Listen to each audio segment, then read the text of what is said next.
Bonjour à tous et à toutes, bienvenue dans l'Authentique par Webinote, l'émission qui donne la parole à ceux qui veulent faire le notariat autrement. Aujourd'hui, je reçois Maître Fabienne Magnan. Bonjour. Bonjour. Vous avez plus de 25 ans d'activité en tant que notaire à Paris. Vous avez même plus de 5000 abonnés sur votre compte LinkedIn où vous publiez plus de 3 fois par semaine. Vous êtes une véritable voix à part dans le paysage du notariat. Vous êtes passionné par de multiples sujets, notamment les questions de santé, parce que vous avez une conviction forte. Le futur pour vous, ce sera la santé. Vous avez une longue histoire avec le digital, puisque vous aviez un blog culinaire, d'après ce que vous m'aviez dit, et un compte Twitter très actif. Qu'est-ce que le digital vous a apporté à titre professionnel et à titre personnel ? À titre personnel, beaucoup de rencontres, de très belles rencontres, des gens avec qui j'ai noué des amitiés très longues, très fortes. Ouais. À titre professionnel, certains sont devenus des clients. Et par ailleurs, le digital permet aussi de s'assurer d'une veille. D'accord. Parce qu'il y a beaucoup d'organismes professionnels qui diffusent des veilles très sérieuses sur le digital, assez pointues même. Et donc, ça, c'est très intéressant. Ça nourrit votre pratique Ça nourrit quotidien. ma pratique, même si je consacre une demi-journée par semaine à peu près à ma lecture de revues juridiques. Quand même. Quand même, j'aime bien aussi certaines veilles. Il y a certains organismes tournés vers le fiscal, par exemple, qui font des veilles très pointues. Et elles se reconnaîtront parce qu'en ce moment, elles ont ouvert le calendrier de l'Avent avec une nouveauté fiscale tous les jours. Ça vous permet d'avoir des petits rappels sur la pratique. Des rappels très pointus et très intéressants sur la pratique, effectivement, sur la fiscalité. Super. Sachant que la fiscalité est de plus en plus complexe. Oui, c'est ça. Et déjà, et hors période actuelle, encore un peu plus complexe. Et vous avez donc une présence assez régulière avec 3 posts par semaine que vous rédigez vous-même. Vous m'avez même dit que vous n'utilisiez pas l'IA. Non. Comment votre manière de communiquer s'est-elle construite ? À travers le temps, elle a certainement évolué avec mon évolution à moi. D'abord, le blog, c'était un peu un défi. Parce que je ne savais pas cuisiner, donc j'ai commencé à créer mon blog pour apprendre à cuisiner. Et peu à peu, j'ai fait des rencontres. Et puis le blog, je l'ai alimenté plusieurs années. Puis il est arrivé un moment où, pour augmenter mon influence, il aurait fallu que je m'investisse beaucoup plus. Et je ne souhaitais pas m'investir beaucoup plus. J'ai été appelée à des fonctions autres dans le notariat, donc j'ai choisi plutôt le notariat et j'ai délaissé le blog. Vous avez préféré le notariat, je comprends. C'est comme ça qu'après, Twitter est arrivé un peu a commencé à prendre de l'importance, où j'ai été présente sur Twitter. Ça m'a permis de rencontrer des confrères de province.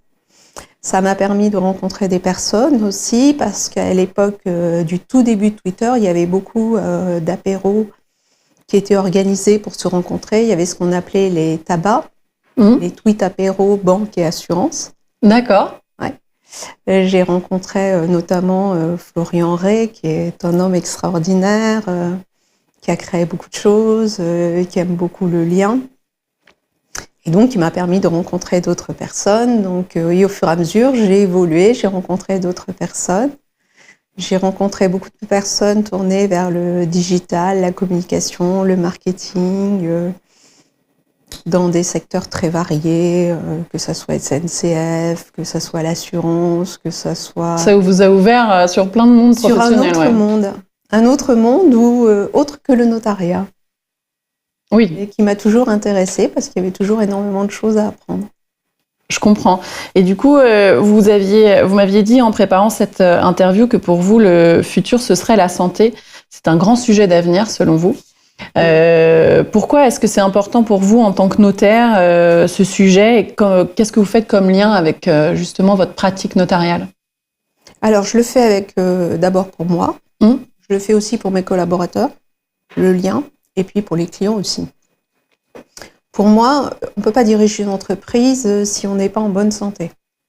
Ça, c'est le principe du chef d'entreprise, c'est de prendre soin de sa santé et pour pouvoir diriger son entreprise. Parfois, on est happé dans le quotidien et on a un peu de mal. Oui, et donc c'est avec le Covid, un peu avant le Covid, que j'ai commencé à m'intéresser à tout ce qui était naturopathie, que j'ai suivi des cours de naturopathie. Et pour moi, la santé, c'est le luxe de demain. Demain, on va pas s'offrir un sac de luxe. On va s'offrir un séjour dans certaines cliniques spécialisées sur la santé. En Allemagne, il y en a une de très connue qui est tournée vers le jeune, ou en Suisse, etc. Ou dans les pays nordiques, il y en a aussi de très connus. Pour moi, demain, le luxe, il sera là. Il sera entre ceux qui auront les moyens d'investir dans leur santé et les autres. Et pour mes collaborateurs aussi, parce que être en bonne santé, c'est permettre aussi aux gens d'être en bonne santé. La santé, c'est pas que la santé physique, c'est aussi la santé mentale. Il faut savoir que le notariat a pas toujours eu une très bonne image pour les collaborateurs. Non, je crois qu'il y avait eu un sondage où Claire de Notaire était le pire. Oui. Et c'est comme ça qu'avec JN, grâce à Stéphanie Jean-Jean, on avait fait un congrès qui était le congrès de Florence, dans lequel, en 2021, dans lequel c'était le bonheur au travail. C'est le mouvement Jeune Notaire, c'est ça? Mouvement Jeune Notariat, oui, mythe ou réalité. Et on s'était vraiment posé la question. Alors, le sondage avait été fait sur un tout petit nombre de personnes. Oui, c'était pas très représentatif. C'est pour ça que la profession arrivée, seconde profession la plus détestée, c'était Claire de Notaire. Oui. Mais il faut voir que nos collaborateurs subissent quand même beaucoup aujourd'hui. Il faut être conscient de ça aussi. Donc, la santé, elle est aussi là, la santé mentale, le stress qu'on subit. Parce qu'aujourd'hui, il faut aller de plus en plus vite. Les clients veulent qu'on aille de plus en plus vite. Ils veulent tout de suite, tout de suite. C'est très difficile. Donc, c'est pas forcément. Des fois, on a l'impression que soi-même, on n'exerce pas de pression sur ses collaborateurs, mais il faut voir aussi la pression qu'ils subissent de l'extérieur aussi. Ça, on en est aussi un petit peu responsable. Et donc, réfléchir comment organiser pour mieux structurer, mieux travailler, subir un peu moins de pression, bien que je pense que c'est très difficile de travailler sans pression. Mais en plus, c'est une profession sérieuse, vous rédigez quand même des actes avec une authenticité, c'est important. Oui, mais la pression, elle n'est pas de là. C'est pas ce qui apporte le plus de pression, vous voyez, la qualité de la rédaction. Pour moi, la pression, elle est... plus sur la rapidité, plus sur la rapidité, où on veut que vous fassiez des choses. Alors, par exemple, on vous demande de rédiger quelque chose alors que vous n'avez pas les éléments. Ça, c'est classique, voilà. Malheureusement. Parce que on ne veut pas signer demain, on voulait signer hier. Oui, toujours. Voilà, donc forcément, et puis on travaille aussi, moi je le vois bien dans les collaborateurs et soi-même, on est très souvent interrompu. Donc vous êtes en train de vous concentrer pour rédiger quelque chose et hop, vous êtes interrompu par un appel téléphonique. Quelque chose d'urgent. Vous voyez ? Et donc tout ça, ça finit par perturber l'organisme. Ça finit aussi par perturber les gens, ça leur génère des angoisses. Moi je dis toujours aux collaborateurs, vous notez tout ce qu'il y a à faire pour vous libérer l'esprit, parce que sinon l'esprit il travaille 24 heures sur 24. Oui, vous mettez en place des petites choses comme ça pour aider vos collaborateurs. C'est le conseil que je leur donne. Après, ils le suivent ou ils ne le suivent pas. Mais je vois bien que parfois, malheureusement, le client s'adresse au collaborateur d'une certaine façon. Et quand c'est vu au téléphone, quand c'est le notaire, il s'adresse d'une autre façon. Ça, c'est vrai. Voilà. Et donc, il ne faut pas croire que nos collaborateurs ne subissent pas de pression et eux aussi, ils en subissent. Et s'ils ne sont pas en bonne santé, c'est l'outil de travail qui est affecté. Donc, vous voyez, pour moi, la santé, c'est aussi ses collaborateurs. Et vous parliez aussi des clients, du coup. Et aussi les clients, parce qu'on voit bien, vous voyez, les gens aujourd'hui, moi, depuis septembre, c'est ce que j'ai changé avec Vivien, que j'ai croisé tout à l'heure, c'est que depuis septembre, je sens beaucoup d'angoisse chez les gens qui viennent se renseigner. Tout de suite, ils ont peur, ils veulent absolument faire des donations, les faire très, très vite. Ou alors ils héritent et ils sont extrêmement angoissés quant à la fiscalité. Voilà, ça leur met une pression, pas sur tous, mais sur certains, très importante. Et au final, nous, on finit par absorber cette pression. Parce que même si on essaie de ne pas absorber ce qu'ont les gens, on le ressent quand même. Oui, vous les recevez en rendez-vous, oui, ça dégage. Vous ressentez un peu de son stress, vous voyez ? Et c'est là où je pense que demain, la santé, on va se rendre compte que la santé est primordiale. Et que cette course après le temps, on la gagnera jamais.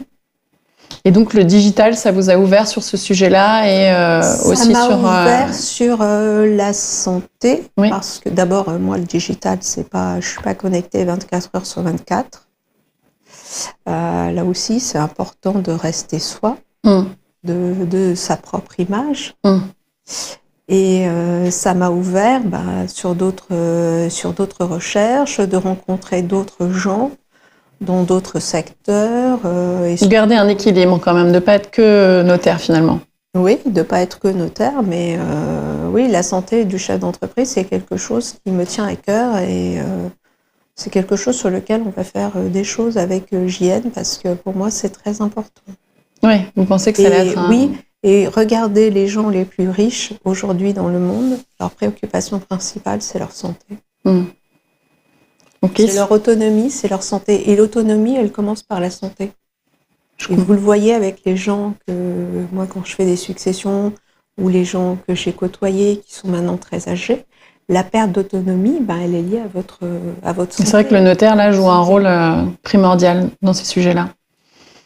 Je vous remercie. J'ai ma petite question rituelle. Du coup, à l'heure du digital, qu'est-ce qu'être authentique pour vous en tant que notaire aujourd'hui ? Je pense que c'est être soi, oui. Avec ses défauts et ses qualités. Mais c'est être soi et c'est pas essayer d'être quelqu'un d'autre, pas essayer de ressembler à tel ou tel influenceur. C'est vraiment, pour moi, être soi. C'est un beau message. Merci beaucoup. Vous avez montré qu'avec le digital, vous êtes ouverte à d'autres choses que le notariat et que vous avez nourri votre pratique. Donc, j'espère que vos confrères en sortiront grandis et auront envie aussi de tenter l'aventure du digital. Merci beaucoup. Merci à tous pour votre écoute et je vous retrouve dans le prochain épisode de l'Authentique. Au revoir.